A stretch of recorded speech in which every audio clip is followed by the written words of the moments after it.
Hello. Okay, here we go. A video on Dostrotime. I haven't done a video yet on a full album, really. So this is a quick video just to fly through it.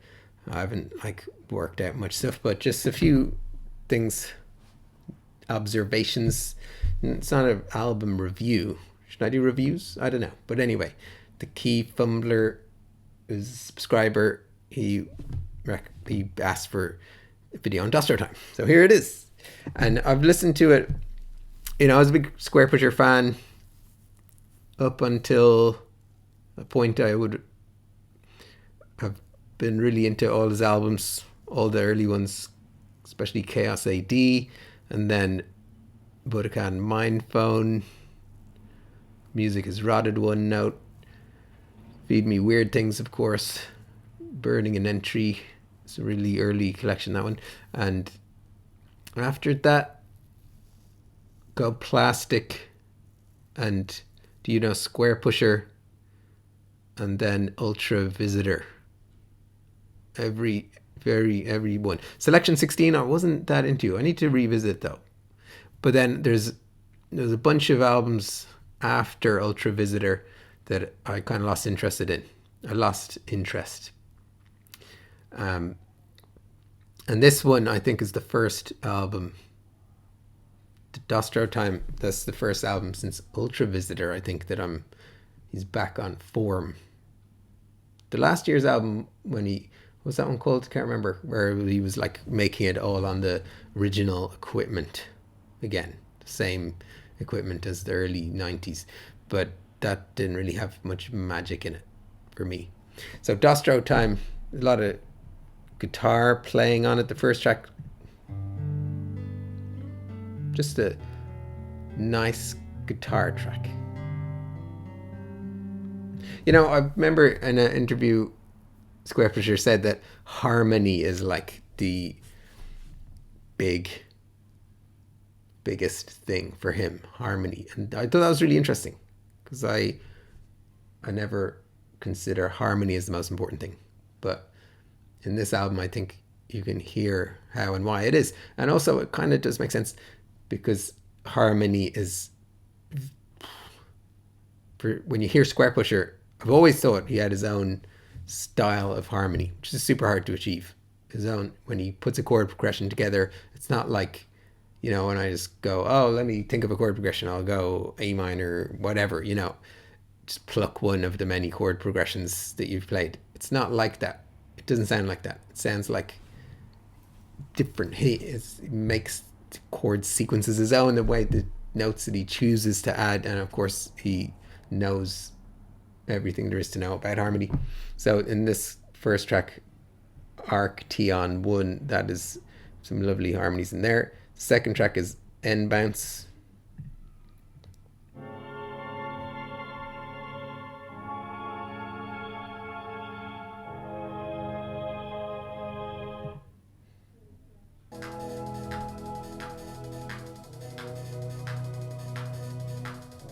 The tempo and the crispness of the beats and the way the snares come in, just hammer. It's just brilliant. It makes me smile. It's just brilliant.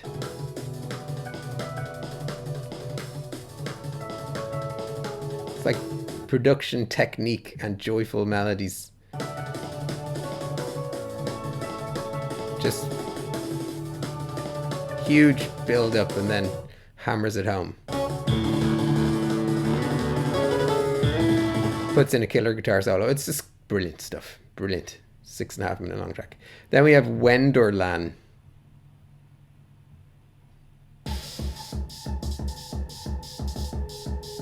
The first single that came out was this one. And this is when I heard this one, I was like, yes, it's going to be a great album. Acid.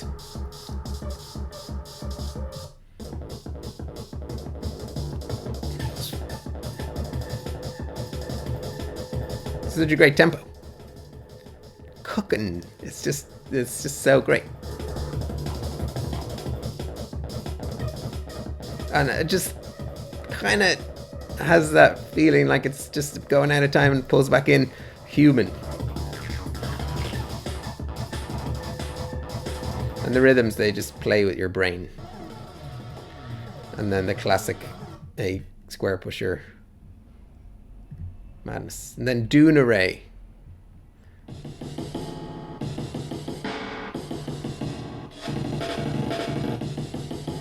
Brilliant. Squarepusher playing with breaks.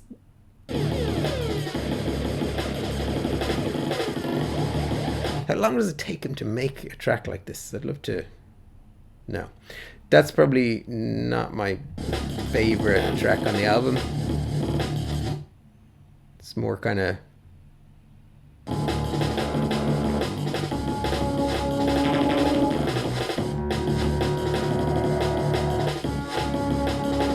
dark and cut up beats. And then we get Cronmech.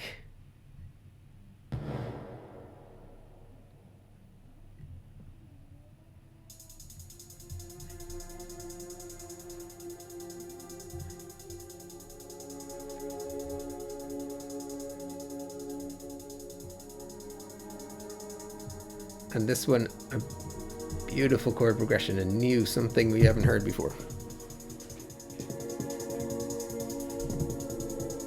Ooh. Squarepusher loves those kind of, let's say, like chromatic mediant chord changes, like when you go from a minor chord up or down a minor third or a major third to another minor chord. And it's a long form.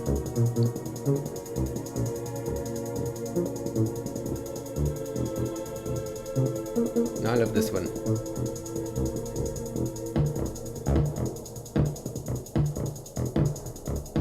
Complex harmony, simple rhythms, good balance.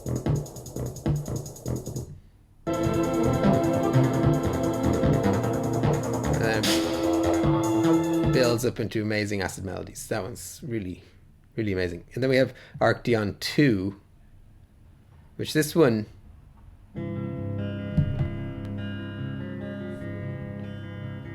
is like 3, 4, 5. It's like in 5 and it's triplet based. 1 and a 2 and a 3 and a 4 and a 5 and a 1 and a 2 and a 3 and a 4 and a 5 and a 1 and a 2 and a 3 and a 4 and a 5 and a 1 and a 2. And it's just a nice guitar piece in 5. And then we have Holler Form.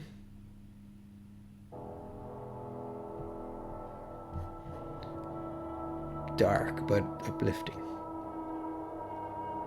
but scary.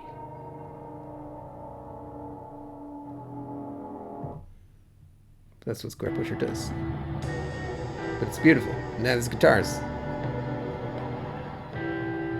I love these guitars.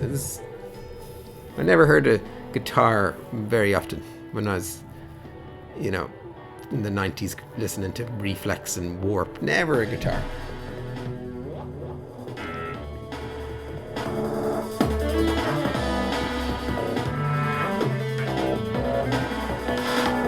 Weird. Squarepusher just does whatever he wants, and this is proggy. I don't even really like any prog. I mean, I don't listen to it, but I listen to this.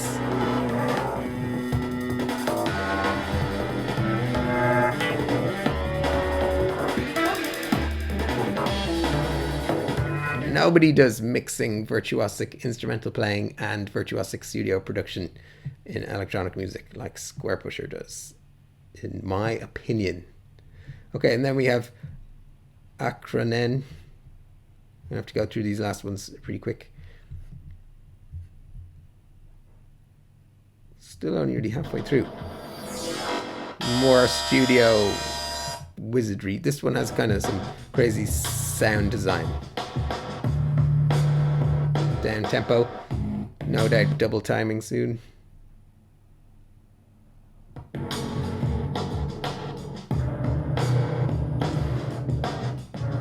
Stromcore.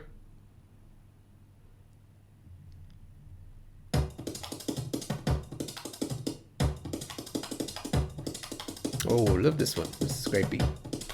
Okay, now I'm just playing the tracks and saying that I love it. But this one's great. Bogdani beats. And then Dome Lash. Dome Lash is one of my favorites on the album.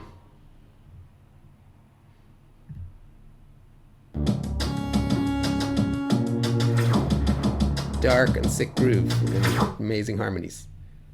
I don't really have many insights in here. And then we have Heliobat.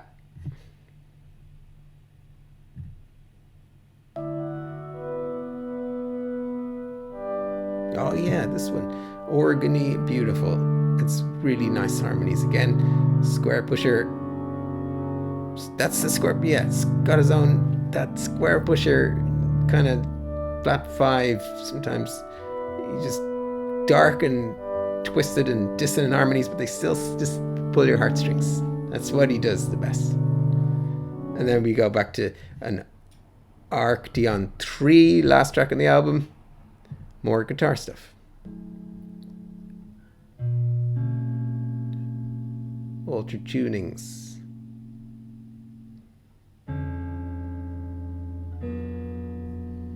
Pretty pure intonation. Oh, and there's a sharp 9 chord. So yeah, I really like the album. I've listened to it like 2 to 3 times. I'm going to keep listening to it. It's growing on me every time. Highly recommended.